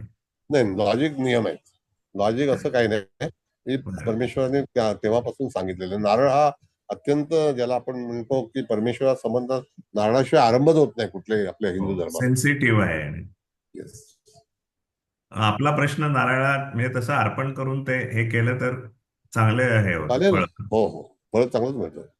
बघा आता असं आहे, आपण नारळी पौर्णिमेला नारळ फोडतो नारळी हो. पूजा करतो, नारळाचं दैवत मानतो, हम्म. गणपती नारळाच्याकडे प्राधान्य देतो, नाही का? हो हो असं आहे. Okay sir. काही ओके, गोष्टी ज्या आहेत, थँक्यू. सुपारीला पण विडा ठेवून गणपतीची पूजा केली जाते, हो असं आहे ना. ओके आणि सर. आम्ही फक्त नारळ घेऊ आणि नारळ देऊ. आम्ही पहिला हम्म. वर्गात एक नारळ आणून ठेवायचो, हम्म. सांगतो, वर्गात एक नारळ आणून ठेवायचो आणि हम्म. दाखवायचो. अति हम्म. शहाणा माणूस असेल त्याला हा नारळ दिला जाईल, म्हणजे समजून जायचं काय आहे ते. हा, बरं. तुमच्या मॅडमना माहिती आहे, नारळ आणून ठेवायचं टेबलावरती. अच्छा. Okay sir, thank you. चव्हाण मॅडमला पण माहिती आहे ना, चव्हाण मॅडम नारळ आणायचो ना. हो सर, खूप जणांना दिलंय. नारळ नेहमी असायचं. नारळ बॅग मध्ये सांभाळतो, वर्ग सुरू झाला की नारळ टेबलावर ठेवायचं. बाबा हा आणलेला आज कोणातरी हकलणार आहे. तर ठीक आहे, एनिवे. तर त्या ठिकाणी सर हा पण बोला. तुम्ही ते शनी गुरु युती वृषभेतली होती तेव्हा ते सांगितलं की त्याला ISA परीक्षेसाठी, पण आता हा त्या ऍक्च्युअल प्रॉब्लेमसाठी का कुठल्याही प्रॉब्लेमसाठी आपण हा नारळाचा उपाय करू शकतो? नाही, त्या ठिकाणी नारळाचा उपाय करणं हा जातकाच्या विद्यार्थी दशेमध्ये असेल, हा. आर्थिक स्थितीसाठी असेल, किंवा काही संकट आली असतील तरी सुद्धा त्या ठिकाणी समुद्राला नारळ हा जो आहे, बऱ्याच वेळेला तुम्ही लहानपणी पण ऐकलं असेल की नारळाची पूजा केली आणि समुद्रामध्ये विसर्जन केलं. हो, ऐकलंय. हो. मग ते का, तर त्याच्या मागे शास्त्र आहे, पण ते शास्त्र उघडून सांगितलं नाही आपल्याला. अच्छा. हा, शास्त्र आहे, शास्त्र पूर्वीपासून आहे की नारळ आपण समुद्रामध्ये टाकणे, नदीत टाकणे, विसर्जन करणे. टाकणे म्हणजे विसर्जन करणे. अच्छा अच्छा. उदाहरणार्थ समजा ठीक आहे. एखाद्याचा ऍक्सिडेंट वगैरे झालाय, अकाली आहे आणि खूप क्रिटिकल कंडिशन आहे, तरी पण त्याच्यावरचं ते संकट दूर व्हावं म्हणूनही हो, सोडू येस येस, नारळाचं सोल्युशन आहे ते, तुम्ही अच्छा. त्याचा वापर करू शकता, कारण का संकट मोचन आहे ना. हो हो, बरोबर. हे काही प्रयोग आहेत ते अतिशय अल्प किमतीतले. नारळाची किंमत मला माहिती आहे 20-22 रुपये हो असेल काहीतरी. हो हो, लहान मोठे जसं घेईल तसं त्याची जे किंमत असेल ते, 20 लहान घ्या, 22 मोठा घ्या, रुपयापासून. हो नाहीतर हो अख्खा नारळ घ्या, झाडावरचा काढलेला घ्या, हरकत नाही, हो शेवटी नारळ आहे. हो हो, तर बरोबर. म्हणजे कोणी आजारी असलं तरी हो आजारपण जाण्यासाठी म्हणून सुद्धा हरकत नाही ना. Yes, okay. प्रयोग करून बघा. हो येस. सर, विचारू एक प्रश्न? हा बोला.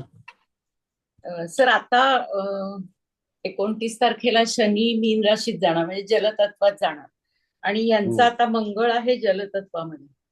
तर मग ह्या जातकाला म्हणजे शनी मंगळावरून जाणार ना, तर बरोबर आहे. हा त्रास होणार का म्हणजे?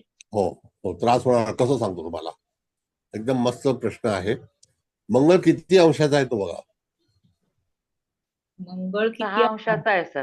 6 6 किती? डिग्री. 6 अंश. ओके 6. Okay, fine. आता सांगतो मला, एकदम परफेक्ट गणित सांगतो.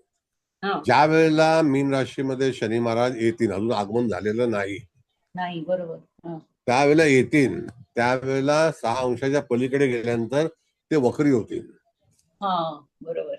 आणि परत मागे येतील.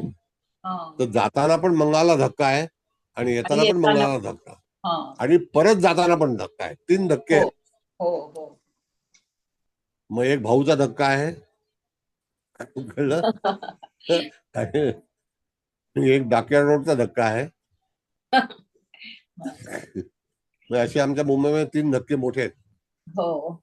पण सर आता हे नोकरीमध्ये तरी रिटायर झालेले आहेत ह्या, पण म्हणजे मग तरी आरोग्याच्या सुद्धा आता दृष्टीने काही प्रॉब्लेम नाही, होतील का? आरोग्यापेक्षा कसं असतं, आपल्यापेक्षा सिनियर भावंड असतात, हा. हा. अच्छा. नाही का? हो हो, मंगळ म्हटलं की हम्म. मोठा भाऊ वगैरे होऊ शकतो ना. हा, आता मंगळ कर्कट आल्यापासून आमच्या बोरिवली, कांदिवली, मालाडमध्ये एवढं डेमॉलिशन चालू झालेलं आहे ना, की विचारू नका. सगळं खाऊ गेल्या, सगळ्या साफ केल्या. तर आमच्या इकडे पण चालू आहे पुण्यामध्ये, सगळं जे अवैध बांधकाम सगळं पाडायला लागलं. येस, म्हणजे हे सगळं असं घडतं. मागे गेल्या वेळेला पण मंगळ कर्कट होता, कल्याणचं मॅटर उघडलं. आता कल्याणच्या बिल्डिंग तोडायला आज परत हायकोर्टाने सांगितलं तोडायलाच लागतील तुम्हाला. आज दुपारची न्यूज आहे. मग हे असं घडतं. हा बरं, आता त्या मॅडमचा प्रश्न होता की मंगळ तिथे आहे, तर मी तुम्हाला त्याचं उत्तर दिलंय. ते उत्तर तुम्हाला समजलंय का? हो हो समजलं सर, अगदी व्यवस्थित समजलं.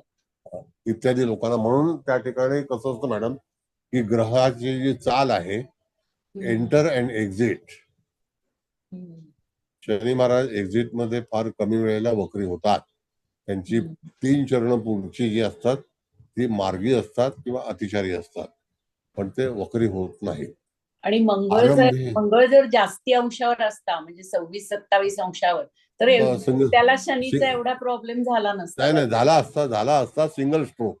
इथे 3 धक्के सिंगल स्ट्रोक असता, पण 3 स्ट्रोक नसते झाले. 3 स्ट्रोक नाही. एकदा आला, परत मागे आला, परत मागे जाणार आहे पुढे. हो हे बरोबर. असे धक्के असतात ना, ते माणसाला पचवावे लागतात. तुम्ही कितीही जरी बघितलं ना तरी सुद्धा तत्वाच्या अनुसरून माणसाच्या जीवनामध्ये हे असे सगळं धक्कातंत्र असतं ना. आता तुम्हाला माहिती आहे आपल्या राजकारणामध्ये महाराष्ट्रात धक्कातंत्र झालं की नाही? हो नक्कीच. कधी कोणाला वाटलं होतं? नाही. कधीच वाटलं नव्हतं 2022चं धक्कातंत्र. नागपूरचे लोक किती हुशार आहेत. देशमुख मॅडम छान सर, थँक्यू सर. मी देशमुख मॅडमला म्हटलं की नागपूरचे लोक किती हुशार आहेत. हो सर, मान्य. मान्य. सर नमस्ते. कोणीच कल्पना केली नव्हती असं काही घडेल म्हणून. Yes it is. प्लॅनेट आहे, शनी आहे. कळलं? हो सर, बरोबर. बरं थंड डोक्याने सगळं केलं. माणसाने शांत राहूनच सगळ्या गोष्टी केल्या जातात. विलंब लागेल पण मजबूत होईल. आणि परत तुम्हाला मी सांगतो मॅडम, गॅरंटेड पुढच्या 5 वर्षानंतर पण सरकार भाजपचंच येईल महाराष्ट्रात. हो हो. आता जे आमच्या इथे दंगल झाली ना सर, इतकं व्यवस्थित ट्रीट केलाय अगदी, आता पुन्हा उभे नाही राहू शकणार दंगलीसाठी. कंबर ओढून टाकतात. हा गीता मॅडम बोला. सर नमस्ते. नमस्ते सर, मला एक सांगा ना, इथे ना वायू तत्वामध्ये सूर्य 27 डिग्रीचा म्हणजे सर्वाधिक अंशाचा आहे, तर याच्याबद्दल सर तुम्ही काय सांगणार? आणि माझा दुसरा प्रश्न हा होता, जर का चंद्रमा अग्नी तत्वात नसता, कुठल्या तरी दुसऱ्या तत्वात असता, तर अग्नी तत्व रिकामी झालं असतं, तर ह्या मॅडमला तेवढीच सक्सेस भेटली असती का? कारण तुम्ही आज अग्नी तत्व धरून प्रिडिक्शन केलेले आहेत. हो हो हो बेटा, असं आहे. हेच तर नशीब असतं. हेच तर नशीब असतं. आता साधी गोष्ट आहे, 26 अंशाचा चंद्र 4 अंश चालण्यासाठी किती तास घेणार? 8 तास. 4 अंश 8 तास. 4 अंश 8 तास घेणार. 1 अंश 2 तास, 4 अंश 8 तास. मग 8 तासांनी जन्म झाला असता तर होऊ शकत नाही. हा ते होऊ शकतं सर, पण जर का त्याने नसताच अग्नी तत्वामध्ये चंद्र, मग या पत्रिकेचं आपण प्रिडिक्शन कसं केलं? मग फलादेश वेगळा आला असता. मग त्यावेळेला रास मकर असते. 1 मिनिट बेटा, अगोदर झाला असता तर 1 दिवस वृश्चिक, तर त्यावेळेला वृश्चिक रास असते. अगोदर नाही सर, अगोदर 1 दिवस म्हणजे 2 दिवस अगोदर झाला पाहिजे, कारण पूर्वाषाढाचा 4था चरण आहे ना. होऊ शकते की नाही जन्म होऊ शकतो की? 100%. 1 दिवस पुढे किंवा 2 दिवस मागे त्याने राशी आणि जल तत्व दोन्ही चेंज केले असते, मग यांचं नशीब काहीतरी डिफरंट झालं असतं. अगस्ती नाडीप्रमाणे पाहिलं असतं तर 4-8-12 मध्ये चंद्र गेला असता, किंवा 2-6-10 मध्ये गेला असता. जर 2-6-10 मध्ये वायू पृथ्वी तत्वामध्ये गेला असता तरी आपण म्हणजे आपण उत्कर्ष पाहिला असता, पण जलतत्वामध्ये पूर्ण पर्सनॅलिटी चेंज झाली असते, आहे की नाही सर? बरोबर. आणि जर तुम्ही सूर्याबद्दल काय सांगणार? 27 डिग्रीचा म्हणजे सर्वात जास्त अंशाचा सूर्य, तो पॉवरफुल आहे, तो प्लॅनेट बलवान आहे ना. जर तिथे बादशाह जर पॉवर मध्ये आहे तर जातकाचा व्ह्यू कसा असेल? हा ओके, समजलं बस सर, अगदी समजलं, बरोबर समजलं. तिथे कुठला ग्रह हा ऍडव्हान्स आहे? हा कळलं. सर मी प्रॅक्टिस घेणार आहे ना या वीक मध्ये सर्व पत्रिकेवरती. आज पत्रिका जशी तुम्ही वाचलेली आहे ना, ह्याच्या अनुषंगाने कशी कलाटणी येते जीवनात, ते मी या वीक मध्ये घेणार आहे, तर मला लक्षात येईल.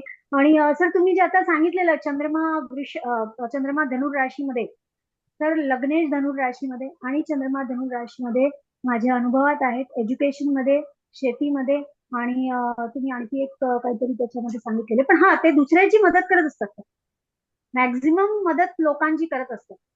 तर सर थँक्यू, तुम्ही जे काही शिकवताय आणि जे टिप्स देताय ना सर, ते त्याच्यामुळे प्रिडिक्शन करताना कॉन्फिडन्स जास्त येतं. आणि आता जसं तुम्ही सांगितलं की जातकाने तुमचं ऐकायला पाहिजे, तर लोक ऐकतात. ज्या पद्धतीने तुम्ही शिकवतायत ना, ह्या पद्धतीने ऐकतात. ह्याच्या पूर्वी जे मी काही शिकलेली ना सर, मला खूप प्रयत्न करावे लागायचे त्यांना डायव्हर्ट करायला, की मी जे काही सांगते त्याचा अर्थ असा आहे, असं झालंय काय, असं झालंय काय. पण तुमच्या गोचर पद्धतीमध्ये अगदी तंतोतंत कळतं की ह्या वर्षामध्ये हे झालं असेल, ह्या वर्षामध्ये हे झालं असेल. Sir thank you so very much. आता असं तर आहे अशा बेटा, काही पत्रिका घ्या ज्या थोड्या अपयशी पण असतील. नाही आता अपयशी बघ, एक मिनिट, रडकुंडीच्या पत्रिका घेऊन मी तुम्हाला ते दरिद्र शिकवणार नाही. I don't like it. असं आहे, माझा ऍडव्हान्स प्लॅनेट शुक्र आहे, तर मी शुक्रासारख्याच गोष्टी विचारात घेतो. माझा ऍडव्हान्स प्लॅनेट शुक्र आहे, कळलं सर मला समजलं. तर मी ते असं दुःखी वगैरे वगैरे, आणि मी सतत हसत असतो, चांगल्यापैकी नॉलेज देत असतो, तर कधी रडकुंडा दिसत नाही, कधी मावळलेलं दिसत नाही. Always I am happy. Energy म्हणजे तुमची एनर्जी आम्हाला पण तेवढीच एनर्जी भेटते सर. पॉझिटिव्हिटी वाढते त्याने. Thank you sir, thank you. Thank you. Janaki आहे का? हरे कृष्ण. हरे कृष्ण. काय कळतंय का? हो छान चाललंय. एक्सपिरियन्स आणि सगळ्यांचे ऐकून तर अजून जास्त कॉन्फिडन्स येतोय. दारूच्या बाटलीची गोष्ट सांगी तुला, कोण आहेत ते? कळलं. तू पण सरप्राईज होशील. सांगा. हे असं आहे ज्योतिष. ठीक आहे, आता 9 वाजायला आले, तर आणखी कुठले ग्रह बघायचे, आणखी काही प्रश्न विचारायचे. मग मॅडमनी फार चांगला प्रश्न विचारला मंगळाचा. Good, very fine.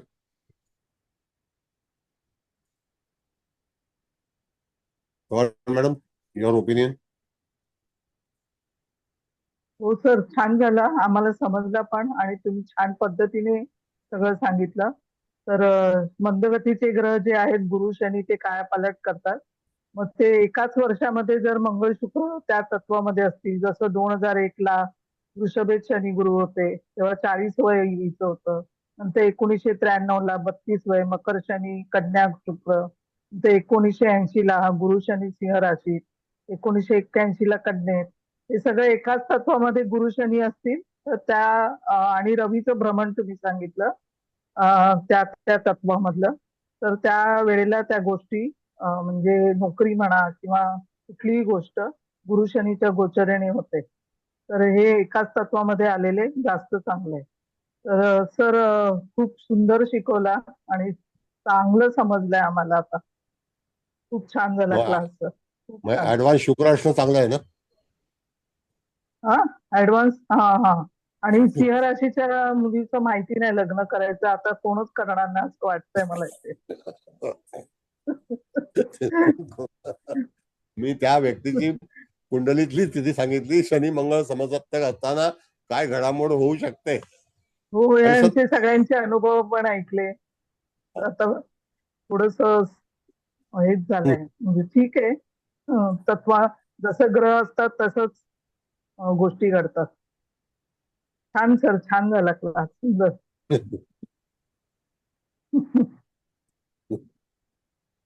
तुम्हाला ह्या सगळ्या गोष्टी शिकणं गरजेचं आहे. आता जसं त्या ह्यांनी सांगितलं सावंतने, की सगळ्यात ऍडव्हान्स ग्रह रवी आहे. तर बेटा असं आहे, रवी आहे ना ऍडव्हान्स ग्रह? हो सर. तर रवी म्हणजे आरोग्य, रवी म्हणजे डॉक्टर. मला प्रश्न तोच होता. रवी फूड म्हणजे रास पण युट्रसची रास आहे ना, फूड रास म्हणून ती गायनॅक आहे. येस. असं हे लावायला हरकत नाही. लॉजिक आफ्टर आता ऑल ही दिस इज रवी लॉजिक. रविवार आहे ना, काय रवी शनी केंद्र योग, बुध शनी केंद्र योग, शुक्र शनी केंद्र योग, हे सगळं आहेच.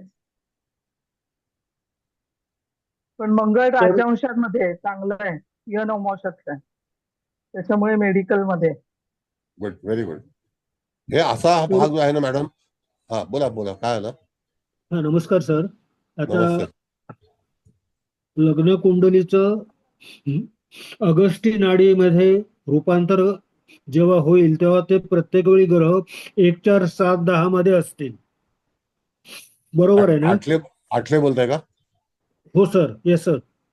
बोला बोला. जेव्हा आपण लग्न कुंडलीचं अगस्ती नाडीमध्ये रूपांतर करू तेव्हा 1, 4, 7, 10 मध्येच ग्रह येतील, हो बरोबर आहे ना? हो. असं. 1, ओके 4, सर, 7, 10 शंका होती. मध्येच ग्रह मांडले. म्हणून तो कलर चार्ट मांडला ना, हो सर. तो तुमच्या गाईडलाईन साठी आहे. Yes sir, thank you sir. काय हो, ही शंका होती मला. व्हॉट अबाउट द शास्त्री परीक्षा?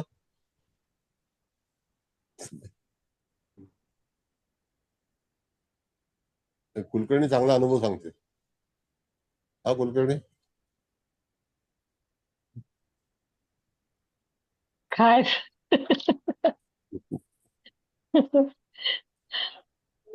तो निव्वळ फक्त एक अभ्यास होता सर, दुसरं काही नव्हतं. आज तुम्ही जे शिकवताय ना त्याच्यावरतीच सर आम्ही सगळं आता हे करू शकलोय सर. नाहीतर नुसतं अभ्यास करून फक्त बसलेलो होतो सर, बाकी काहीच नव्हतं, सगळं बंद होतं सर.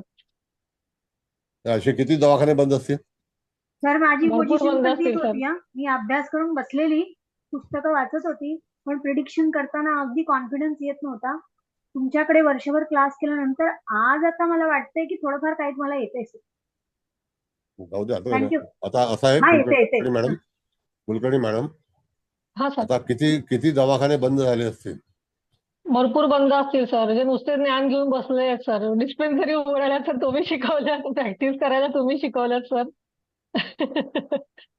हा असा प्रॉब्लेम आहे. घेतलेलं ज्ञान कसं वापरायचं, आपला पण फायदा झालाच पाहिजे, निश्चित आहे सर. आपण तुम्ही म्हणता की तुम्ही पैसे कमवा, पण आपल्यापेक्षा समोरच्या आलेल्या जातकाला आपण चांगलं मार्गदर्शन कसं करू शकू हे सर तुमच्याकडून शिकलो सर. आणि दुसरं नाही, नाहीतर आम्ही पण असे नुसतेच बसलेलो होतो सर. साधा बोर्डही नव्हता, काहीच नव्हतं सर. प्रॅक्टिस लांबच राहिली सर. बरं, तर आता असं आहे, चव्हाण मॅडम तुम्हाला आणखी काय बोलायचं आहे? माझा आणखी कोणाला काय बोलायचं आहे का? आता समाप्ती करूया. सर मला एक सांगायचं आहे, तुम्ही ज्या पद्धतीने शिकवता ना स्टुडंटला, तुम्ही बोलतं करता.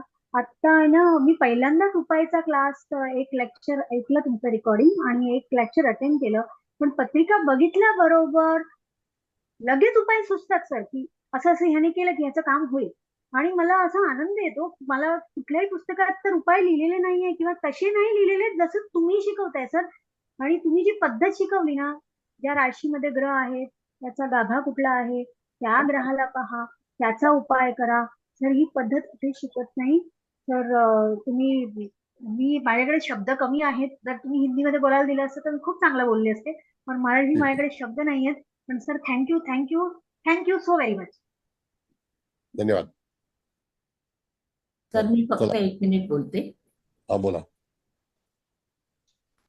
आजचा क्लास पारंपरिक पद्धतीने जे आपण फलित करतो त्यापेक्षा अगस्ती नाडीमध्ये जेव्हा आपण पत्रिकेचं कन्वर्ट करतो तेव्हा 4ही तत्वांमधले ग्रह लक्षात घेऊन आपण एका मुद्द्यावर फोकस केला की जातकाला संधी केव्हा उपलब्ध होईल, संधी उपलब्ध करून देणारी वळण कोणतं. तर अगदी खूप चांगल्या पद्धतीने तुम्ही सांगितलं की मंदगतीचे ग्रह जेव्हा अग्नितत्वामध्ये येतात तेव्हा त्याला संधी मिळण्याची शक्यता असते. आणि मग ती संधी वयाच्या कोणत्या टप्प्यावर मिळेल याचा आपण अंदाज कसा घ्यावा याचं कॅल्क्युलेशन खूप वेळा शिकवलेलं आहे. पण आज पुन्हा नव्याने त्याची उजळणी घेतलीत आणि आपल्याला त्या विद्यार्थ्याला, त्या जातकाला केव्हा कोणत्या लाईनला जायचं आहे त्याचा आपण अंदाज घेऊ शकतो.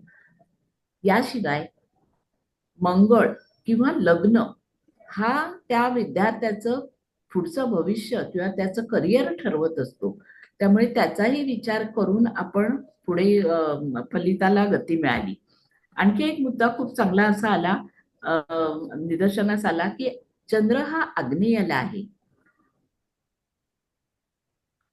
चंद्र कुंडली राशी म्हणजे ईशान्येला आहे, हो ना, ईशान्येला आहे.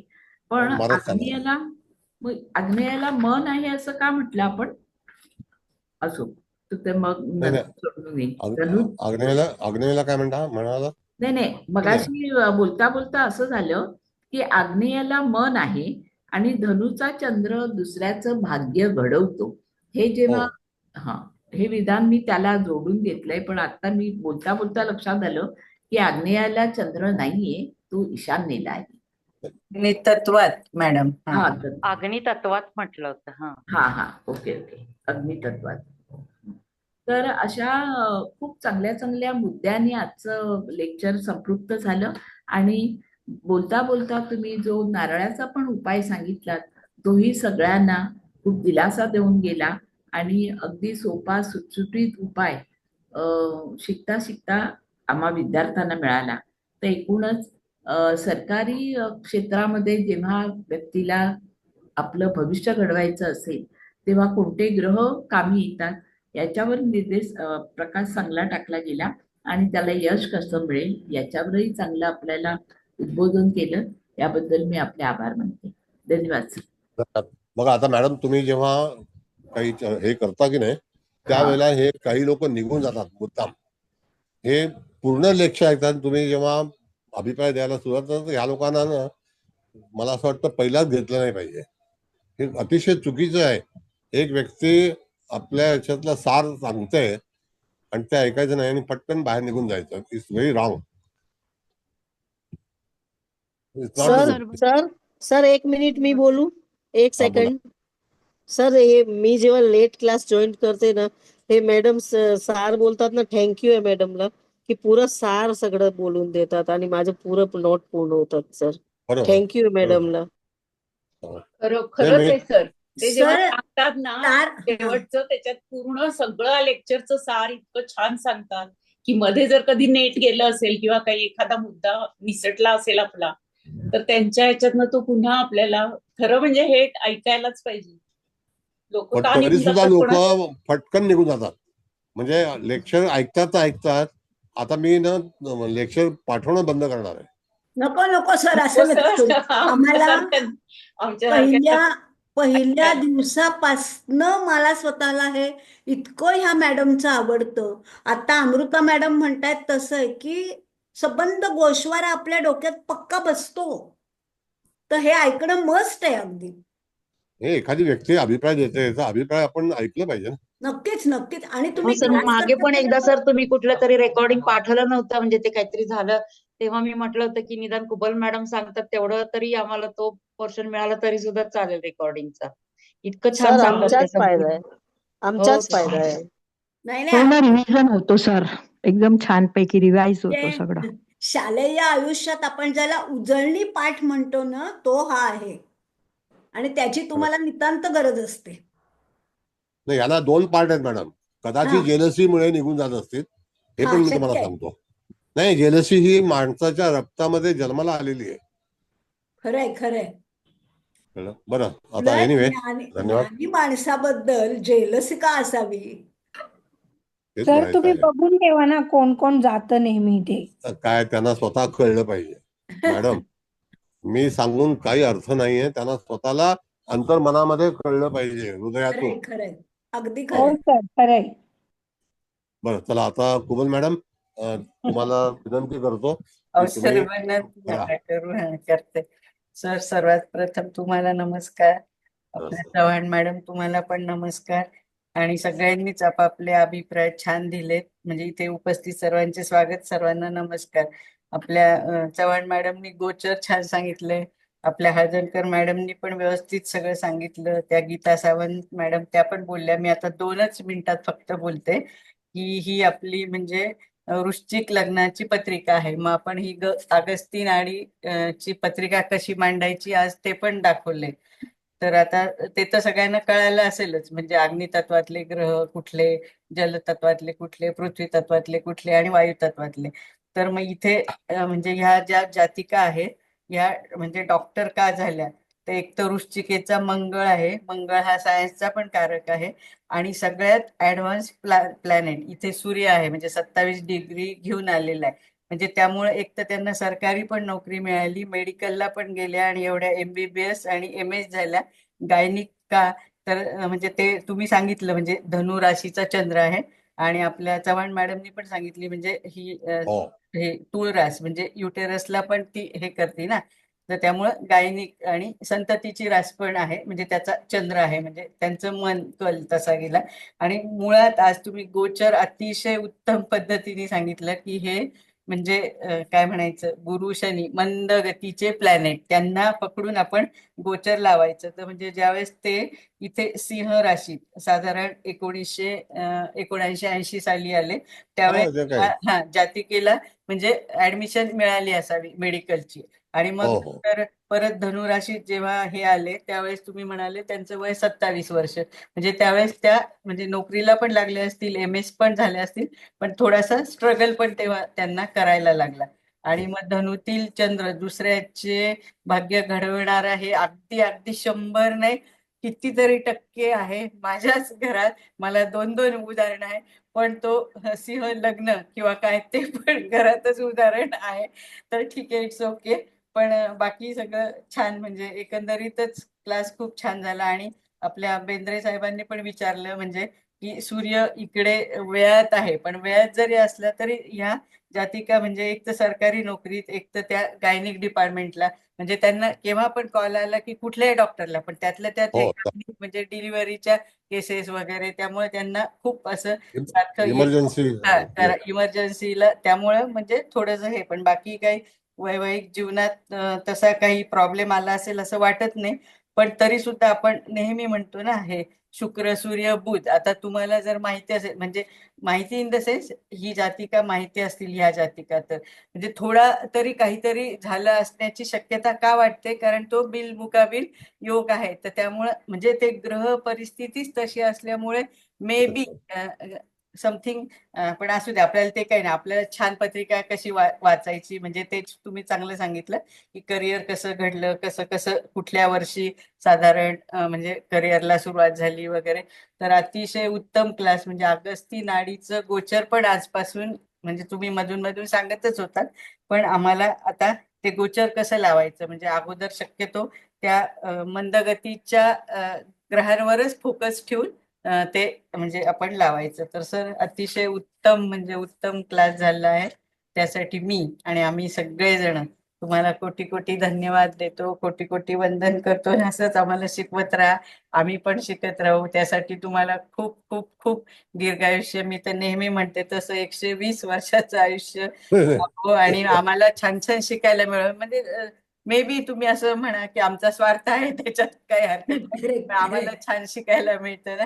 तर sir, hats off to you and your divine soul. Huge gratitude, huge gratitude, huge gratitude. Thank you, sir. Thank thank you, you, धन्यवाद. madam. Thank you. धन्यवाद. आता थँक्यू उद्या so much sir, thank you so खूप मच. छान.